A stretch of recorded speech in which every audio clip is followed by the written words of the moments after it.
वो विश्व मूर्ति है, ये जो विश्व है उन्हीं की मूर्ति है। तो महाराज ने सारा निचोड़ कढ़ी उड़िया, गुरबानी के शब्द सुनाइए। और दूसरा उन्हें बड़ी सुंदर मिसाल लगी मिगी 19 ऊंट वाली कि 19 ऊंटियों का फैसला सारे थकीए फैसला नहीं हो। सोचने लगे फा बनी है साढ़े लिए 19 का तो एक ऊंटा का आया, उन्हें एक सेकंड नहीं लाया तो फैसला करी हुए। वो है सतगुरु। वो कौन है? वो कौन है? सतगुरु। सतगुरु जिहड़ा बड़े को बड़ा मुश्किल काम हुंदा ਉਹਦੇ ਲਈ एक बड़ा शान है। सतगुरु बस एक नुकता दिंदा है, उस नुकते करने के मतलब बंदा बड़ा मुश्किल काम जिहड़ा ਉਹਦੇ ਲਈ बड़ा आसान बन जाता है। पर जे अस अपनी मन मत करने अकल करने उत्थों सीधा पुजना चाचे ते उत्थे साड़ी मन बुद्धि अकल जाइए फिर हो जाती है जिथे वो बैठे है। बगैर सतगुरु की कृपा दे, बगैर संते की कृपा दे सज्जनों जीव का उदार नहीं। ये मैं तुझे सुनाई हुई। तो अज कल माड़ी जी धुप चढ़ी है, अज फिर उगे लिया कि हुई आ। देखो दूरा दूरा तो साए मैं दिखा ना मन से बड़ा करावा नंद आवा कथा वा। पर मैं जिसले दिखना पे कोई बेचारा सचेत गड़ा आया, कोई बदूलिए का आया, कोई वो बावने बड़ी दे उपर आया, मैं दिखा था ना कोई नगर आया उन्हें वापस जाना है। तो मैं चाहना कि ऐसा नहीं हो अज समा मता लैके तो गल दोसाओगे नहीं। बाकी संते की वाणी कैसी है कि जिंदे आखते ने जिंदे कन समुद्र की तरह विशाल, नदियां किनियां समुद्र च पौंदियां पर समुद्र थोड़े आखदा कि तुस नहीं आओ। इयां के कन साढ़े बनियां ने कथा सुनी सुनी सुनी सुनी सुनी सुनी थकन नहीं, उसले थोड़े हृदय च राम दा वास है। तो मैं अपनी तरफा सारी संगत की तरफा बड़ा बड़ा नवनाथ पीठाधीश्वर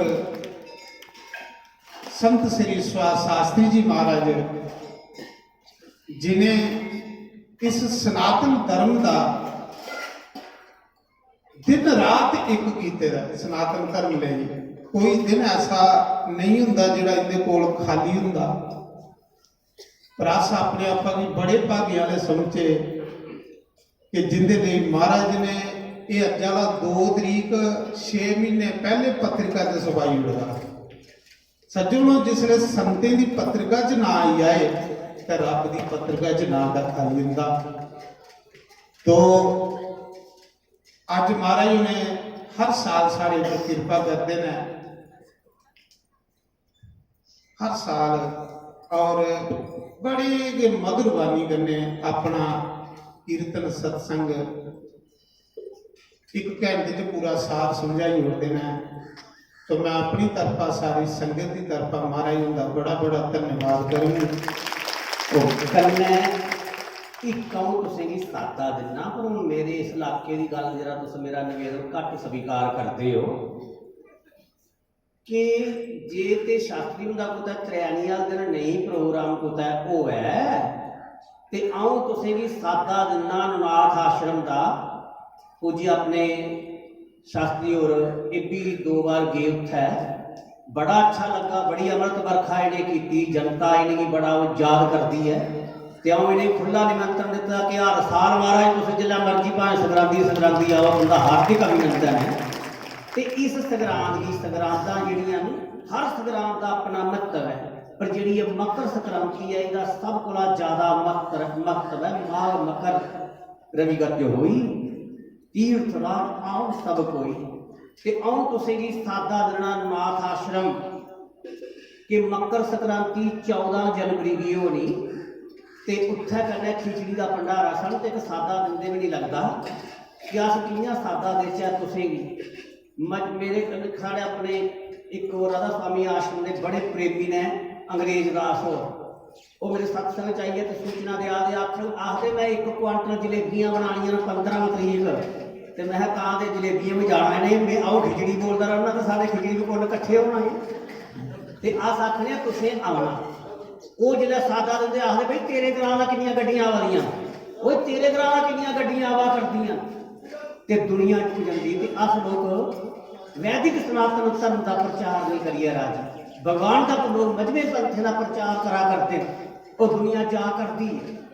पर सच्चाई ये है कि जिन्हें तौले मनुख का कल्याण इस वैदिक सनातन धर्म च होने वाला है इन्ना ऐसा और कुतै भी नहीं है। ये साड़ी ऋषियों की विरासत भगवान इसकी जुग जुग चाहिए रक्षा करते हैं।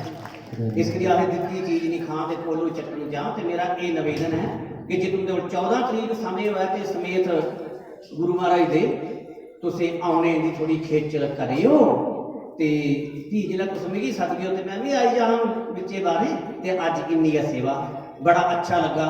पर यह है कि तुमदा कोई प्राहुणा आवे तो आउंदेगा उसी काम लाई लैंदे जो कोई खिलाते पिलाते पहले चाह पानी ये पता कोई सिद्धे आइए थबा ली लिया क्या नहीं मेरे अग्गा करी उड़ी अही लावा मारा बोलिए सांचे अच्छा चंगा भाई।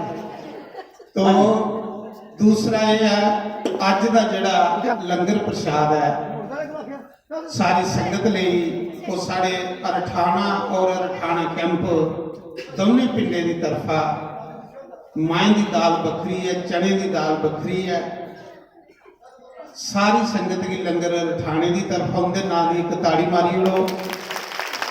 तो कल साढ़े विच संत श्री गंगादास जी आवा दे ने और कल का लंगर जिहड़ा वो साढ़े बाऊ जिंदा जी 14 साल हुई है इन्हें की इधर भी लंगर करते थे 14 साल हुई है इन्हें की नवे शहर भी लंगर करते।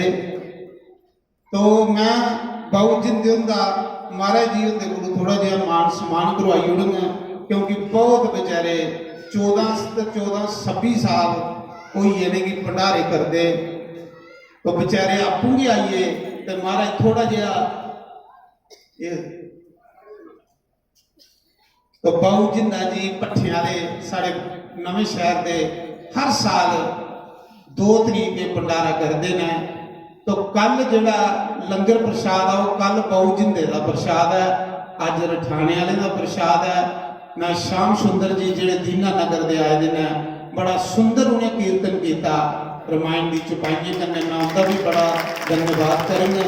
साढ़े गुरु जी श्यामगिरी जी महाराज जिंदी असेंगी 9 दिन आशीर्वाद देंदे ने इंदा भी बड़ा भरोसा है बड़ा इं मतलब इं सही हुंदा कि मेरे पिछे कोई है मतलब इं पिछे कोई होवे ते बंदे की हिम्मत आउंदी है। ते इन्नी उम्र विच भी 80-81 साल की उम्र विच साड़ी प्रार्थनाएं कबूल करते हैं ते इन्हें अजे रोज 2-3 दिन आना इंदा रोज के मैं मतलब लगता भी कई बार कोई संत लेट हो जाते तो आते साढ़े ब्रह्मदेव जी परम पूजनीय ये भी आशीर्वाद कदे कदे देंदे ने इस बच्चे की अपना इं बच्चा समझिए इं रिश्तेदार समझिए मतलब ये प्यार करते हैं मेरे को ये प्यार है भाई उत्थे भी मैं जाना नौरात भी महाराज और बड़ा मतलब प्यार करने इज्जत देंदे मान देंदे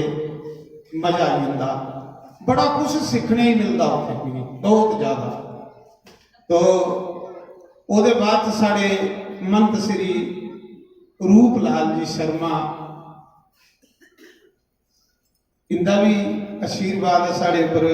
तो साढ़े हरिद्वार के महंत आनंदगिरी जी भी आए ने जिथे तुस रुकते हो हरिद्वार जिसले गए थे तो रुके हैं ना तो महंत आनंदगिरी उनका भी अस बड़ा बड़ा धन्यवाद करने हरिद्वार तो आए ने इनते करना है अपने इस क्षेत्र के अरनीए दे श्री विजय कुमार जी ये साड़ी सेवा च रहिंदे और ये साढ़े संगीत मंडली दे जिहड़े ने वो मास्टर ने इस करिए इनका भी हार्दिक अभिनंदन करने उन्हें बर्फी की सेवा करा करते। तो जिन्हें आज प्रोग्राम सुनिया कुछ ऐसे ਭੈਣਾਂ ਭਰਾ ਨੇ ਜਿਹਨੇ ਨਹੀਂ ਸੁਣਿਆ ਉਹ ਰਾਤੀ 8:30 ਵਜੇ ਟੇਕ ਚੈਨਲ ਉੱਪਰ ਇਹ ਕਾਰਜਕ੍ਰਮ ਅੱਜ ਵਾਲਾ ਦੇਖੀ ਸਕਦੇ ਨੇ। 8:30 ਵਜੇ 10:30 ਵਜੇ ਟੇਕ 1 ਚੈਨਲ ਉੱਪਰ ਇਹ ਕਾਰਜਕ੍ਰਮ ਆਉਣਾ ਅੱਜ ਵਾਲਾ ਮਹਾਰਾਜ ਦੇ ਪ੍ਰਵਚਨ। ਔਰ ਕੱਲ ਪੰਜਾਬ ਕੇਸਰੀ ਦੇ ਵਿੱਚ ਤੁਹਾਡੇ ਸਾਰੇ ਦੀ ਅਖਬਾਰ 'ਚ ਫੋਟੋ ਆਈ ਦੀ ਹੋਣੀ ਪੂਰੇ ਜੰਮੂ ਕਸ਼ਮੀਰ 'ਚ। तो इस करिए कल फिर जिन्हें पूजा च पाना 9 बजे आई आयो ते जिन्हें सत्संग च आना वो 1 बजे पुजी आयो। 1 बजे को लिए 4 बजे से समय है तो हुण सारे आरती करी लो क्योंकि समय ज़्यादा हुआ है। उसके बाद लंगर प्रसाद खाइए।